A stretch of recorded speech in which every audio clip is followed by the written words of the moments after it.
Good afternoon, YouTubers. David here with Destination Human.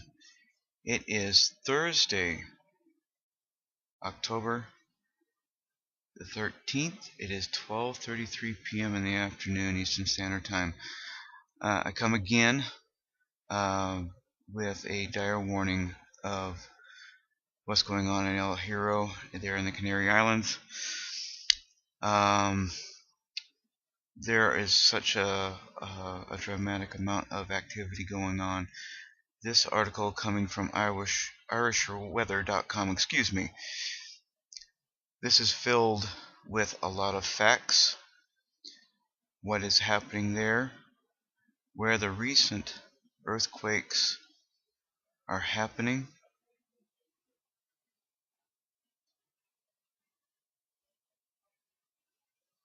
I'll go through this a little bit, and actually in the depths underneath the volcano. Very cool stuff here, so check it out for yourself.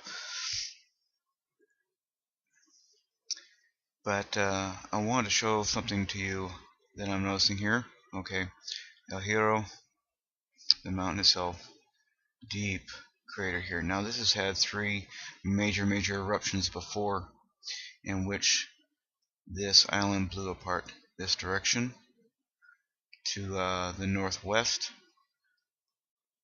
to the southwest, and then to the southeast. And the way these earthquakes have been happening looks like what's in danger is this portion of the island right here. It's on the steepest slope, and the earthquakes are cutting right directly across it. In just a moment here, I am going to mirror another video that I think everybody needs to listen to. This is an emergency situation as far as I'm concerned. People on the East Coast, you need to get off the East Coast. You need to evacuate the eastern seaboard. All you folks living on your beaches, out there on the outer lands out there, you need to get off. We're talking about maybe a 7 to 10 day window before this thing could actually erupt. That is being said by people right now. Like I said, I'll replay this here very soon, or play this video very soon. It was John Moore interview. So I'm gonna continue on up next, the interview. So, John, what's happening? Well, Dr. Bell, one of my private contacts from United States Northern Command in Denver contacted me today and let me know that there's absolutely frenzied activity at United States Northern Command, also called U.S. Northcom. Unprecedented frenzied activity, and they're frantically also getting in as much extra food as they can into their headquarters, with no further explanation on that. The second thing is this Canary Island deal, another private source, and I sent you a sanitized version. I need to protect my source, but my private source, and of course the public information, is that this volcano on the Canary Island is going to cut loose in a week or so. It won't be 2 or 3 weeks or months. It will be maybe 7 to 10 days is what we're probably looking at. Right, and by the way, the Canary Island ones, the conventional media, BBC has done specials on this over the last 2 decades, and National Geographic. This is not like a fringe thing. People need to realize that 99% of what we report, what you report, is from the regular media, but you also have military and inside sources that correlate with that and extend beyond that, but it's right. Based on solid, hard science. And this means this thing is about to blow, and when it does, it runs the risk of generating enough steam vents behind this giant 400 cubic mile sized block of volcanic island and shoving it like a ship going in for, the christening with a big bottle of champagne. Unfortunately, it generates a wall of water at the site around 800 to 900 feet high, and when it hits North America, it can be 300 feet high, traveling at 600 miles an hour. So that's right. That's a jumbo jet heading toward you of water. When it hits the coast of the United States at 300, it's just not going to go in yards. It's going to go in tens of miles, probably as far in some places as 100 miles inland. That's right. Literally plowing buildings that become then objects being pushed forward at, jumbo jet speeds against people, buildings, etc. And this is like a we're not trying to just frighten you. We want you to know that the government will get an 8-hour warning, but whether they're going to get that to the people in time to get them evacuated out of the harm's way, if that does happen sometime, say in the next decade, it's going to probably happen sooner than we think, because the evacuations of these Azore Islands is happening as we speak, and there's a magma connection between the southern island and the Cumbre Viejo supervolcano that they know is going to slide off. That's right, absolutely. And it does it roughly every 300 years, according to the scientific reports. One of these islands has a big chunk of them fall off, and it generates a tsunami roughly 300 feet high that strikes North America. That's every 300 years. That's precisely right, and that's why we're so concerned. We're putting the word out here on my show and on your show as much as we can to warn people in Florida and on the east coast of North America that this is a clear and present danger, especially people in Florida. 8 hours notice is not enough to get from southern Florida on overland and get to safety. Farther up in Georgia and South Carolina, 8 hours may be enough. It may be a good time to take a vacation, quite frankly. Yeah, and in other words, north of Florida, if you have preparations and you have a run and go, and you have your radio set to kind of say, hey, you've got the notice, and it doesn't happen, let's say in the middle of the night. So by the time you got 15 minutes left to run, 15 minutes or an hour or two isn't going to get you, especially if the freeways and the roadways get jammed with people panicking to try to get out. Absolutely. Yeah. If there's only 2 north-south highways in Florida of any consequence, the interstates, and it would take 15 or 20 minutes for them to be jammed. And we can't tell when it's going to happen, but if they're evacuating the Azore Islands, that's not a good sign. It's a sign that you better be on your best alert system and have your antenna up and be ready to run.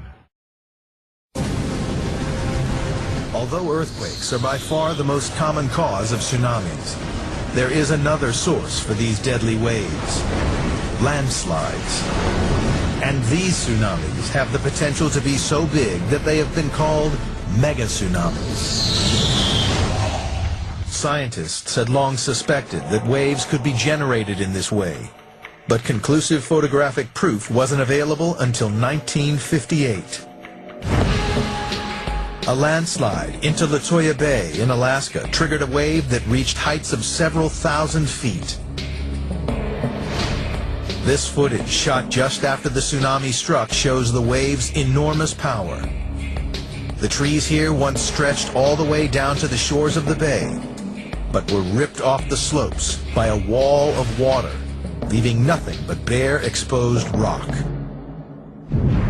The tsunami was generated when a relatively small earthquake triggered a single enormous landslide of rocks and debris into the bay. The resulting wave was higher than the Empire State Building and stunned scientists around the world. Tsunamis on this scale are incredibly rare. But another mega tsunami, triggered by a rockfall 10,000 times bigger than Latoya Bay, could be on its way from a small island across the Atlantic Ocean. The Canary Islands off the coast of Africa are formed from a series of volcanoes.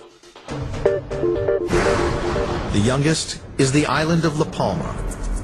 It is formed from 2 volcanic ridges. The first is the extinct Cumbre Nueva to the north of the island. The younger, active Cumbre Vieja lies to the south. It erupted as recently as 1971. Geologist Dr. Simon Day's research was crucial in developing the La Palma megatsunami theory. It began with an unusual rift that had opened up during a major volcanic eruption in 1949. We're standing here in the fault, and it runs way down to the south along the crest of the volcano for 2.5 miles. So it's one continuous long structure. Day believes this fault is evidence of a geological time bomb, the beginning of a giant landslide. What we see here to my right are layers of volcanic rocks, volcanic blocks here, and layers of volcanic ash. And on the west of the fault, we see the same layers of blocks and ash, and those, before the fault moved, were joined up, and then when the fault moved, they were separated, and the rocks to my left moved down and to the west. What we think will happen in some future eruption is that this fault will have gotten bigger and the whole of this western side will slide away in a giant landslide into the ocean to create the tsunami. This landslide would send the entire southwest section of La Palma, 1/6 of the island's total mass, crashing into the Atlantic Ocean in a single giant landslide. What we envisage is the whole of this coastline and the slope extending up all the way to the crest of the volcano that is now in the clouds. All of that mass of rock would slide away in a single massive landslide into the ocean and pushing the water up in front of it to create the tsunami wave. Initially, this wave would be over 30 times bigger than the 2004 Indian Ocean tsunami, more than 3,000 feet high. The 1980 eruption of Mount St. Helens was proof that a volcano could collapse in this terrifying fashion. This was impressive, but the collapse of the Cumbre Vieja would be 200 times the volume of this. 1,200 billion tons of rock would hurtle towards the ocean at top speed.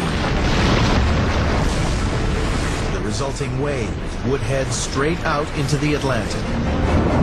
That wave, of course, would then spread out and separate out into smaller waves. But even so, after crossing the Atlantic and piling up again on, for example, the eastern seaboard of the United States or in the Caribbean or in northern Brazil, the waves there, we predict, would still be between 30 and 100 feet high.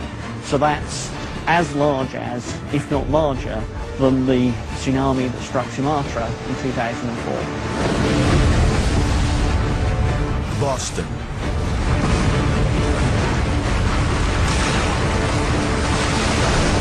New York.